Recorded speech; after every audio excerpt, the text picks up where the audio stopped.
Casting Through Ancient Greece is an Amazon Associate member. As an Amazon Associate, I earn from qualifying purchases. What this has allowed me to do is recommend books to you guys that are relevant to the episode that I am presenting. The books I'll be recommending I have read myself and have made use of during writing the series. If you are interested in purchasing what I recommend, using the link of the book on the episode page of my website will help support the series with providing me a small commission. For this episode, I'm going to recommend a commentary on Herodotus, Volumes 1 and 2. These books cover the entire work of Herodotus with a very extensive commentary on what Herodotus presents. They provide great insight and help with understanding why things appear as they do in the histories.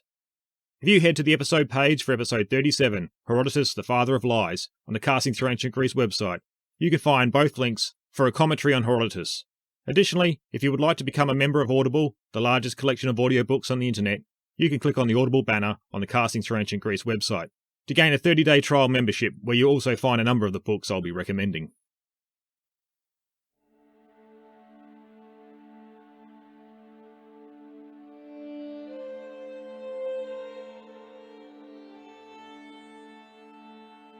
The style of Herodotus of Halicarnassus, my dear Alexander, because it is simple and lacking in effort and easily runs over events, has thoroughly deceived many people. And more people have experienced this with his character. For not only is it, as Plato says, the greatest injustice to appear just when one is not, it is also an act of the greater malice to mimic a good nature and simplicity in a way that is hard to detect. The opening of Plutarch's on the Malice of Herodotus. Hello, I'm Mark Selleck and welcome back to Casting Through Ancient Greece, episode 37, Herodotus, the Father of Lies. Last episode we turned to Herodotus and looked at who he was, even though there was very little reliable information on him. As we saw, he was more interested in talking about people, places and events, rather than himself. Forming a biography of him was left to others, who have looked in his work to draw out a profile of who he was. Some information from doing this is forming assumptions, while others seem a little more certain. It was difficult to tell if what we knew about him was invented from things within his histories such as his exile in Samos, due to him seeming to have a good knowledge of the island and being quite partial to the place.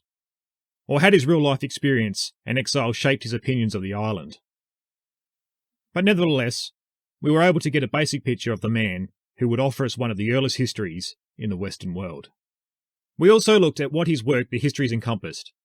Often we are told he presents the history of the Greek and Persian wars, but he presents a whole lot more, which has helped us understand the early history of some Greek city-states, such as Athens and Sparta, while he sets out on his mission to understand why war occurred between the Greeks and the Persians.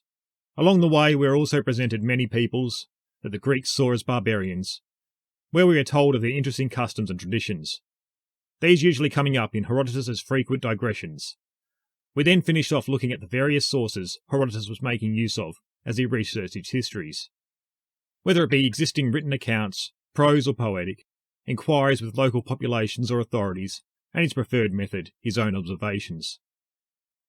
For this episode, we are going to turn to the question surrounding Herodotus' reliability. As we saw last time, he had various source methods to make use of, but how reliable was the information he was receiving? Also, another question was, how reliable was his interpretation of the information? We'll also look at the criticisms that have been levelled at him over the ages, which seem to have started with his successor in the field of history, Thucydides. These criticisms would often be summed up in the alternative title given to him, the Father of Lies. This would mostly come out of his willingness to include legends and fanciful accounts, though, as we will see, some not so fanciful as they may appear on the surface. As we'll also see, he would often be misrepresented on these tales that he would report. While looking at his critics, we'll take a look at one of the harshest criticisms written about Herodotus and his work, on the Malice of Herodotus, written by the biographer Plutarch. This work looks at accusing Herodotus of all sorts of prejudices and misrepresentations, but we will look on how seriously we can take Plutarch's arguments. But let us now continue on with the episode, where we'll be looking at the challenges to the authority of Herodotus and his credibility. An area that seems to gather a fair bit of attention when it comes to Herodotus' reliability is the sources he used, or lack thereof. We also need to try not to fall into the trap of imposing our time period onto Herodotus. It would have been much more difficult to obtain certain sources, while he would also need to travel hundreds of kilometres to places to make his own observations and inquiries with the population. Today, for most of us, this information is right at our fingertips, on our phones and computers. Last episode, we looked at the various sources that Herodotus had used and some that he would have access to compile his histories.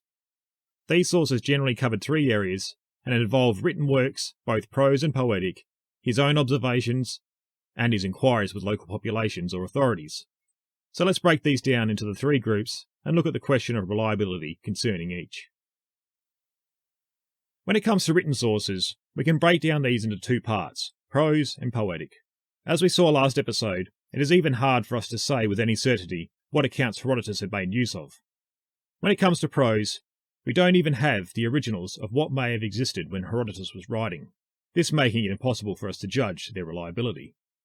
Though, with prose writers emerging around this period, having access to works where writers were actively trying to understand the world around them would have been a step in the right direction. For the most part, they would have been trying to present their understanding of the world, not trying to deceive. But ultimately, due to us not having access to their works, we are not able to assess the reliability of what they reported. When it comes to poetic works, again we are unsure of how much Herodotus made use of them. But last episode we saw he was at least aware of them. By their nature, they are not interested in trying to be factual, but instead are looking to celebrate people or events. Most of these works would have been commissioned by someone of wealth or a city-state. For this reason, we can see that a bias is going to develop to favour the interest of the patron. Or in some cases, the poet or playwright would present their work in favour of a party they were seeking to gain favour from. What these works can be helpful in, though, is getting across the themes and sentiments of what can be found in the poem. When these works looked at their subject, they were on the zoomed-out scale somewhat factual. For example, Aeschylus's play The Persians looked at the Greek victory at Salamis, though told through the Persian eyes. The Greeks did in fact win a victory at Salamis, but many of the details in the play are inserted for dramatic purposes. For example, Darius' ghost talking with the queen Atossa. Aeschylus was present at the Battle of Salamis, so was able to inject some atmosphere he'd experienced, but he would not have been aware of everything going on during the battle, and especially not what was taking place back in the Persian royal court. We also find something similar when looking at Simonides. His works were written to celebrate the Greek victories in a number of battles during the war. Again, what is important from a historian's perspective is not the details, but the sentiments and how the victor saw their achievements. Using the details within to draw out a historical account would be very much at the historian's peril. When it comes to his epitaphs, they are once again celebrating a city-state's victory or sacrifice. At Thermopylae, it's reported that Simonides was commissioned by the Spartans to honour their dead at the site. He would write an epitaph that was carved into a stone tablet that would have been visible for those travelling near the site. The original stone has been long gone from the site, but a replacement was erected in 1955. Herodotus reports the original saying, "O stranger, tell the Lacedaemonians that we lie here, obedient to their words." So this shows us that the Spartans were responsible for what was said, but the idea that is presented is that whoever was passing by would need to report to the Spartans the sacrifice their men had made fulfilling their laws, as no one was left to bring the news home. This is to highlight the Spartans' devotion to the laws of their society and their reputation for self-sacrifice for Sparta. Though, from Herodotus, we are aware of at least two Spartans who had survived the battle at Thermopylae, Aristodemus and Pantites. Again, the purpose of the epitaph was to honour the Spartan dead. They had in fact fallen in the defence of Sparta, but we are aware the word of the defeat could be taken back. Another epitaph that Simonides is credited with is that of the one erected at Marathon on the tomb of the Athenians. This read, "Fighting at the forefront of the Greeks, the Athenians laid low the gilded Medes." This would have also been commissioned by the victors, the Athenians, but it does ignore that the Polis of Plataea had also fought against the Persians. Though the point with most poetic works is not to tell a factual account, but to honour a city or people in their role in a historic event. Last episode we saw that Herodotus inquired into many matters that he covers in his histories. He did this when gathering his information on matters regarding Egyptian history and Persian history, to name but a couple. When making these inquiries, he would have been talking with perhaps a local contact or an authority familiar with whatever subject he was looking into. As for how reliable the sources of these inquiries were is very difficult to say, as they would have varied, and surely he would have spoken to sources that would have been more credible than others. It also seems that he reports a general feeling of what certain people's thought on a particular subject. We see this at work when he uses the remarks such as, "the Persians say," or "this is said by the Athenians." From this, it is nearly impossible to work out who he actually spoke to, but it may be more of a collective view of the population he had been inquiring into. Like in our times, when nations hold certain ideas and beliefs supporting their own interests, but ignoring any contrary evidence. For example, when Herodotus talks of the reason for possible animosity between Sparta and Samos, he uses the phrases, "the Spartans say" and "the Samians say," to give the general view of each city's viewpoints of events. This revolved around the theft of a large bronze bowl that Sparta had sent as a gift to Croesus in 548 BC. Apparently when their ship was off the coast of Samos, they were attacked and the bowl stolen, according to what Herodotus reports the Spartans saying. While the Samians also had their take on events, with Herodotus telling us what the Samians said. Their version has the Spartans arriving too late to deliver the gift to Croesus, the Persians having defeated the Lydian Empire. The Spartans then landed on Samos and sold the bowl there, before sailing home and reporting it had been stolen. With both versions that Herodotus reports, it can be seen that they both could possibly be true. It also highlights Herodotus' intent into inquiring into matters, as he had been able to obtain two sides to the one story. Another example where he uses this collective notion when reporting on events is when he talks about Cambyses' behaviour in Egypt. Basically, Cambyses is seen to have committed atrocious acts against the Egyptians, which were religious in nature, such as killing the sacred Apis Ka. From much of Herodotus' reporting, that includes what the Egyptians said, it seems to be coming from the priestly class, as they seem to have been his main official source. It is thought that with the Persian takeover of Egypt, the priestly class had lost some influence, which affected them socially and financially. This could have then led them to presenting their own version of events to highlight someone they were hostile towards, possibly clouding the reality around events. Also, we are unsure of how all the information was collected on the Persian Empire by Herodotus, but it would be fairly safe to assume he would have had to make many inquiries to gain an understanding of a number of the administrative functions of the empire. For the most part, he gives a pretty good account of these many areas from the point of view of our times and understanding, which indicates he may have had access to a good number of official sources. We also see the same occurring when he explains the mummification process in Egypt, which still holds up well to our current understanding. This showing that amongst his many sources, we can confirm that Herodotus was able to connect with reliable contacts on various occasions, but was still at the mercy with those with an ulterior motive.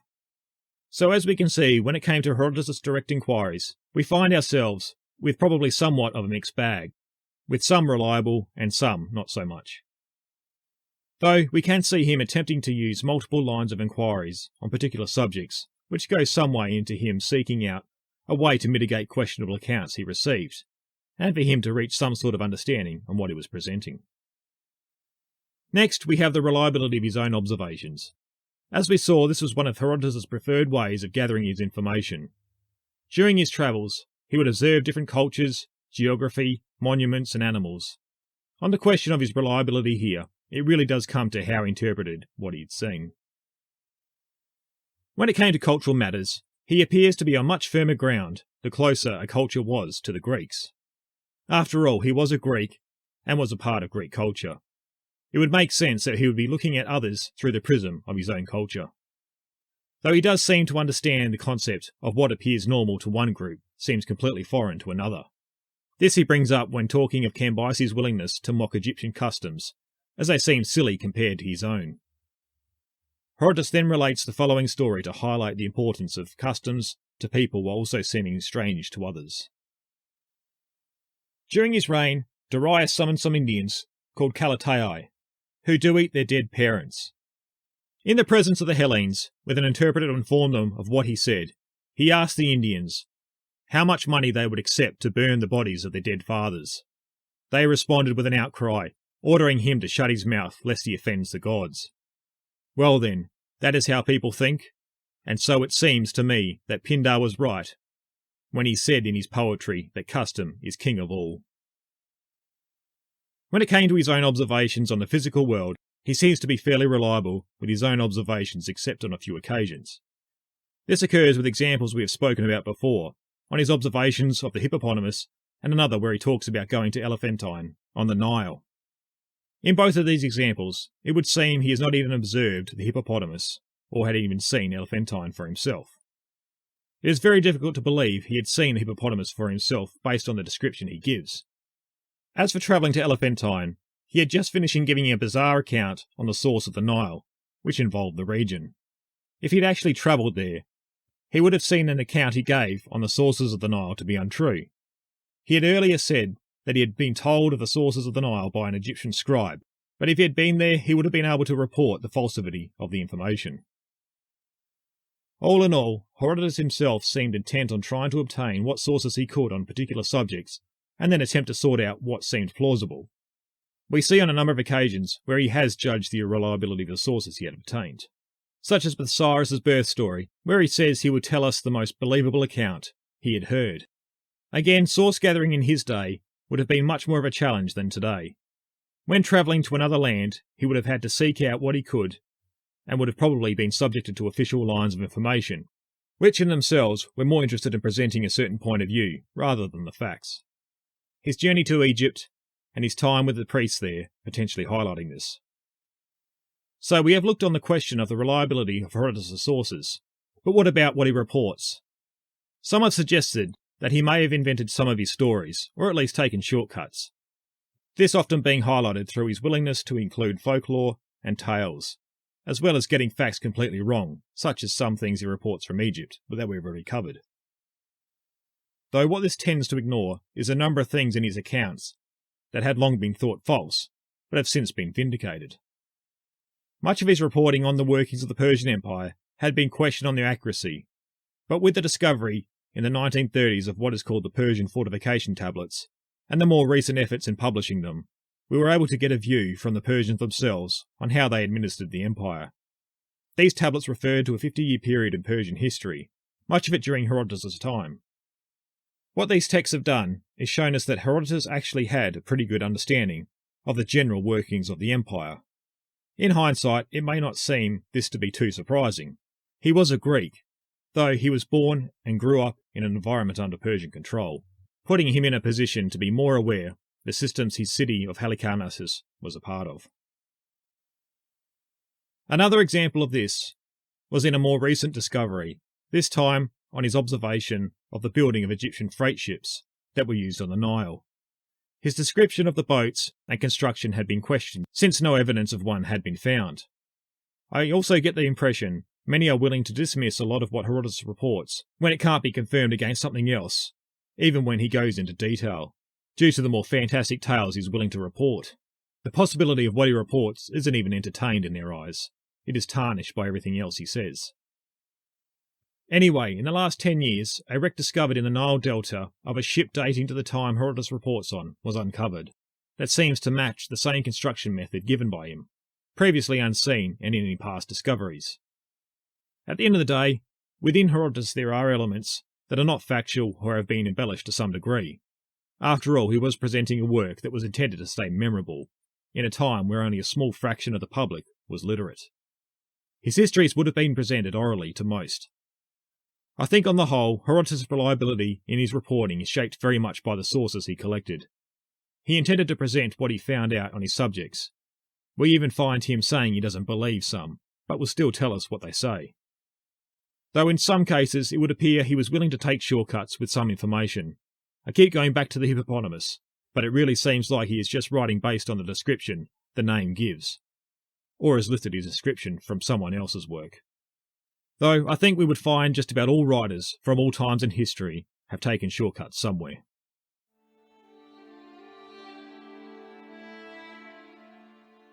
Today's episode is brought to you by HelloFresh. Do you feel like you're stuck in a dinner rut? With HelloFresh, you get fresh, pre-measured ingredients with mouth-watering seasonal recipes delivered right to your door. Skip all those trips to the grocery store and count on HelloFresh to make home cooking easy, fun, and affordable.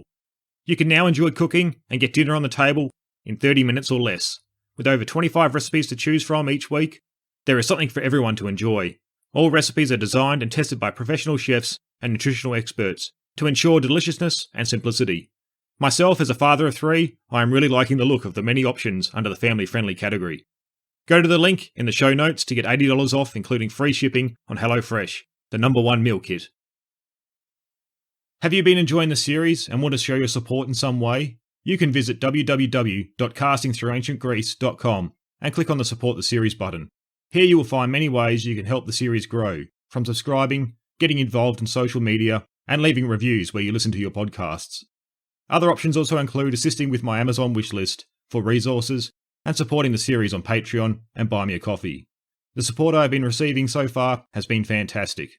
So a big thank you to everyone who has been helping me grow the series.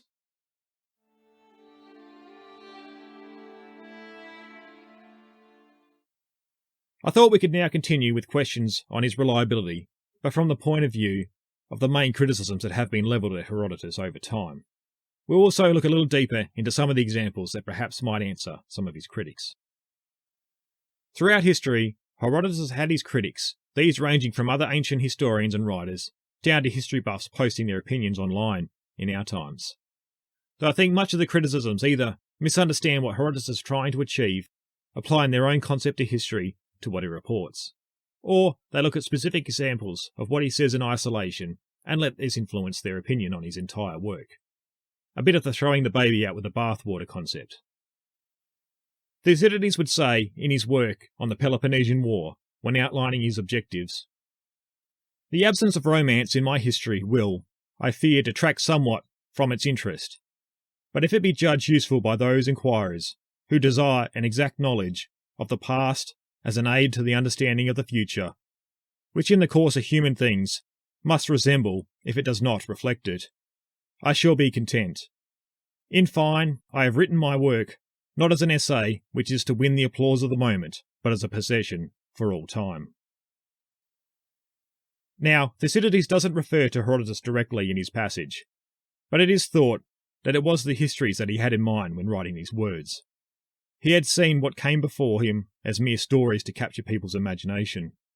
Perhaps to some degree he was right. Herodotus is not shy in recounting the strange stories he heard, which he would surely have known to capture people's attention. Though as we have seen through our time with Herodotus in the series so far, he is extremely valuable in our understanding of the Greek and Persian wars, as well as events leading up to them. It is obvious that both Herodotus and Thucydides' approach to writing were quite different, but they seem to have the same general objective in mind. Maybe Thucydides was well aware of this last point, as he pretty much picks up events from where Herodotus left them. He makes reference to the Persian wars, but is always presenting ways to show how they paled in comparison to his subject of the Peloponnesian War. Though we see, in one of the speeches he puts into the mouth of an Athenian envoy to Sparta, that the topic of the Greek and Persian wars had been covered well enough already, though in a dismissive tone. But to the Persian wars in contemporary history we must refer, although we are rather tired of continually bringing this subject forward. Though, ultimately, he seems to have misjudged the histories, as Herodotus' work would not just win the applause of the moment, but it would become a possession for all time. Over time, many have been quick to dismiss what he says due to some of his accounts being fanciful, though some areas that have been singled out have either had explanations to show Herodotus was reporting in good faith, or his accounts have been vindicated close to our times. On the other spectrum, we have Aristotle, criticising Herodotus due to his moving away from poetics and framing the world and events around a logos. This Aristotle saw as inferior to making philosophical arguments and points, seeing poetry of more worth than history. Though his criticism can be seen as him defending the worth of poets such as Homer, who Herodotus in the beginning of his histories dismisses, in favour of pursuing events that can be corroborated. We do see Herodotus delving into philosophy in some form, perhaps not in factual accounts, but using factual events and inserting dialogue between two historical figures, such as his treatment of the notion of happiness, where he has Solon and Croesus engaging in conversation during Solon's travels.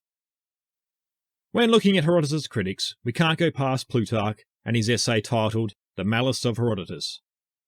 When reading this essay, it is hard to tell if this is a serious attempt at discrediting Herodotus, as it jumps from one point to another with no rest. Plutarch seems to pick on just about everything Herodotus brings up, and how he presents it. He accuses him of being slanderous, spiteful, malicious, and being a lover of the barbarian. I think we'll pick out a couple of points to look at, as there is so much within this essay. I think focusing on his work would make an excellent bonus episode down the track sometime. As we have brought up before, Plutarch was writing some 600 years after Herodotus. And what this essay perhaps shows us is that Herodotus was just as popular with his account in Plutarch's time. We see the same in our time, Herodotus being the number one go-to source on the Greek and Persian wars, but many feel the need to discredit him. Also, often people's opinions and reasons for finding fault come from their own biases and conditions of the world around them. Plutarch was born in Boeotia, the same region as the city-state of Thebes was in. Herodotus had treated Thebes somewhat harshly in his histories, where we have pointed out some reasoning for their actions throughout the series. Though Plutarch takes things to a whole nother level, where he almost argues Thebes can do no wrong. We also see this continue to many other city-states, when Herodotus would highlight the Persians' achievements. Plutarch can't seem to handle the Greek city-states being shown in a lesser light. This is one area that many have praised Herodotus, his ability to be less xenophobic than most other Greek writers. Throughout his essay, Plutarch would criticise Herodotus and then point to some other story to try and set the record straight. Though, on many of these attempts, we still find ourselves with no good reason to take his view on an event. Often he will use an account that no longer exists, is of dubious nature, or it isn't even clear where he is drawing on. An example I found that seems to stick out was on his criticism on the final days of fighting at Thermopylae. Herodotus, in what seems to be the most accepted version of events, has the Greeks engaging the Persians outside the pass, then falling back within, where they mount their last stand once surrounded. But Plutarch seems to go with a very similar account to that given by Justin and Diodorus Siculus, who was born just over 100 years earlier than Plutarch. Plutarch writes, in his narrative of the battle, Herodotus has obscured Leonidas's great accomplishments, saying that all fell there in the narrows by the hill. But it happened otherwise. When they perceived during the night that the enemy was encircling them, they rose up and made for the camp and nearly reached the king's tent, intending to kill the king himself, or die in the attempt. They slaughtered everyone who they met as far as the tent, and caused the rest to retreat as they went forward. But Xerxes was not found, and inasmuch as they were looking for him in a great and an immense army, and were wandering about, still it was only with great difficulty that the barbarians slew them, when they had surrounded them from every side. Here again we can see Plutarch once again attempting to diminish the Persians at Thermopylae. Even Herodotus was accused of this, but in Plutarch's eyes not enough. The sources he appears to have used, both would have been fairly recent accounts in Plutarch's time, so could well have been the popular telling of the period. Though, most modern historians tend to question Diodorus' account of the battles, with it not always apparent where he got them from. In this case, it is thought he used an account by Ephorus, born in 400 BC. Though he has also been criticised on his accounts of battles, Polybius being one, commenting on his ignorance of the nature of land operations, and when attempting to provide detail rather than general descriptions, the errors are apparent. So there we have a quick look at the Malice of Herodotus. Like I said, I feel like I will do something more on this essay in a bonus episode down the track, where I can explore it further. It is also worth noting that it has been proposed that Plutarch's essay was an exercise in playing devil's advocate on such a popular work and seeing if he could get away with it. He may not have believed all the points he makes, though it does come through that he is annoyed at Thebes' relegation in Herodotus' account. Anyway, I would encourage those of you who are interested to check out what Plutarch writes in this essay and see what you think. I will provide a link to where you can find the online version on the episode page of the website. So there we have a few of the heavy hitters of ancient times that have levelled criticisms at Herodotus. Now I want to turn to some more general criticisms that have often been brought up against Herodotus. These I see from time to time in blogs, articles, in magazines, and dotted throughout social media. Again, one thing I've seen in common with these is that they focus on a tale that Herodotus reports, and then from the perspective of that, they dismiss the rest of Herodotus in passing. Imagine if we dismissed Herodotus, it would be like turning off the light switch on our understanding of the Greek and Persian wars, as well as events surrounding them. What I want to do here is focus on three main examples that are often picked up to discredit Herodotus, which tend to focus around the idea, how could a serious historian be so willing to engage in fanciful tales? The first focuses on a story Herodotus gives on giant ants that dig up gold. He says, "There are Indians of another tribe who border on the city of Caspactrus and the country of Bactria. These people dwell northward of all the rest of the Indians, and follow nearly the same mode of life as the Bactrians. They are more warlike than any other tribes, and from them the men are sent forth who go to procure the gold. For it is in this part of India where the sandy desert lies. Here, in the desert, there live amid the sand great ants, in size somewhat less than dogs, but bigger than foxes.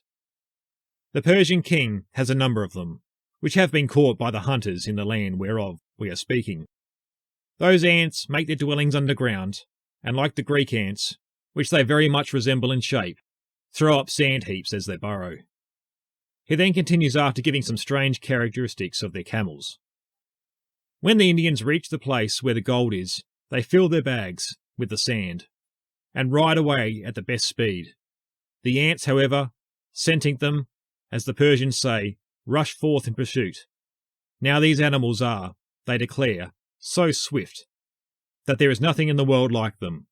If it were not that the Indians get a start while the ants are mustering, not a single gold gatherer would escape."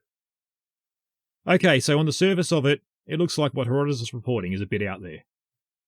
Though, with a lot of tales and myth, a kernel of truth can often be found.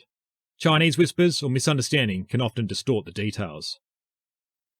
First of all, we need to see, from what Herodotus writes, is that he doesn't say he witnessed these ants. His account makes it clear that he's reporting what he heard from the Persians. This is a key point overlooked when trying to paint Herodotus in a bad light. But thanks to the explorer Mikhail Paisel, we may have an explanation for the tale Herodotus recounts. Paisel travelled to a region known as the Densar Plains, on the Pakistani side of the Pakistani-Indian border. He had heard stories that seem awfully close to what Herodotus describes, though he wanted to check them out for himself, a step further than Herodotus. The places Herodotus names are not known for sure, but are often thought to be in or near the Densar region. What Paisel found was that there were burrows throughout the region, and the locals would go and collect the gold dust from the mounds that had been dug out. Though these weren't ants that dug these burrows, they were marmots, large rodents about the size of a possum. The confusion with the ants that Herodotus reports may be in a misinterpretation of the ancient Persian word for marmot. Remember, these would have been new creatures for them also, only learning of them when their empire reached this far east. The ancient Persian word roughly translates to mountain mouse ant. I think this can help us understand the story Herodotus gives, with the added knowledge he was reporting what was said to him. I think it is fairly safe to say he wasn't completely inventing the story, as some have claimed. The details had just become garbled. Next, I want to move on to another story which also revolves around the collection of gold. I've often seen it used as an example of completely dismissing Herodotus as a historian. I will share one comment I saw on social media a while ago that sums up the general feeling I see when criticising Herodotus. How can we even take Herodotus seriously? He even believes in cyclopses and them stealing gold from griffins. This leads us into the account of the lands beyond Scythia, and where the tale of the griffins guarding gold comes up. Firstly, Herodotus brings up a poem that talks of having visited lands on the fringes of the known world, beyond the Scythians. This he includes in stories that he says are both told by the Hellenes and barbarians. This Aristeus, possessed by Apollo, visited the Isidonies. Beyond this live one-eyed Arimaspians, beyond who are the griffins that guard gold, and beyond these again the Hyperboreans, whose territory reached the sea. The Isidonies are people that are thought to have lived in Central Asia at the end of the trade route heading east. He also notes that the account in the poem doesn't always align with what the Scythians report of the lands to the north. As Herodotus continues on with other stories he had heard coming from the Scythians, he remains sceptical of what lay beyond the Isidonies. But what lies north of the bald men, no one can say with exact knowledge. For high and impassable mountains bar the way, and no one crosses them. These bold men say, although I do not believe them, that the mountains are inhabited by men with goat's feet, and that beyond these are men who sleep for 6 months of the 12. This I cannot accept as true at all. He then continues, It is amongst the Isidones themselves that the strange tale of the distant north originate. Tales of the one-eyed men and griffins which guard the gold, and the Scythians have passed them on to the rest of us. This brings us to another failure on the part of the critics. Often we find they present their argument without having actually read what Herodotus says himself, and then presenting an uninformed opinion that ends up having no basis on what is in the original text. All through the passages, Herodotus talks about the people of eastern Scythia. He remains sceptical on all that is presented and told to him regarding the peoples that live beyond the known world in the Greek eyes. As an interesting side note, the griffins that Herodotus brings up are often found in a number of ancient sources, not only Greek. They have been likened to fossils of pterodactyls that seem to be prevalent in the mountains in the parts of the world where they are talked about. So maybe the ancients, seeing these remains, connected them to the griffins that appear in mythology. Though, what would have come first is the question, the myth or the discovery of the pterodactyl fossils? Anyway, let's move on to our final example. This one we have covered a little when looking at the Second Persian invasion. This has to do with the numbers Herodotus reports on the size of Xerxes' army. Again, we see critics scoff at the size of the forces that Herodotus gives. But here, they often cite numbers of known populations after Herodotus' time to show how preposterous his reporting is. In many of the criticisms, once again there is no attempt to understand why he came up with the numbers he did. They just dismiss what he says. Just about everyone agrees that the numbers given are far too high, but some have sought to understand why he reported what he did. Let's remind ourselves on what he reports. The number of the infantry came to 1,700,000, and that of the cavalry amounted to 80,000. But let me add also to these the Arabians who drove the camels, and the Libyans who drove the chariots. Altogether, they added up to 20,000 men, and so now the numbers from the fleet combined with the land army came to a total of 2,317,610. That then was the number of armed forces that had been set out from Asia. Herodotus then goes to describe the forces that would be added to this, marching towards Greece. These additional forces would come from the lands the Persians were marching through and had submitted. We are told this added another 300,000 troops to Xerxes' invasion.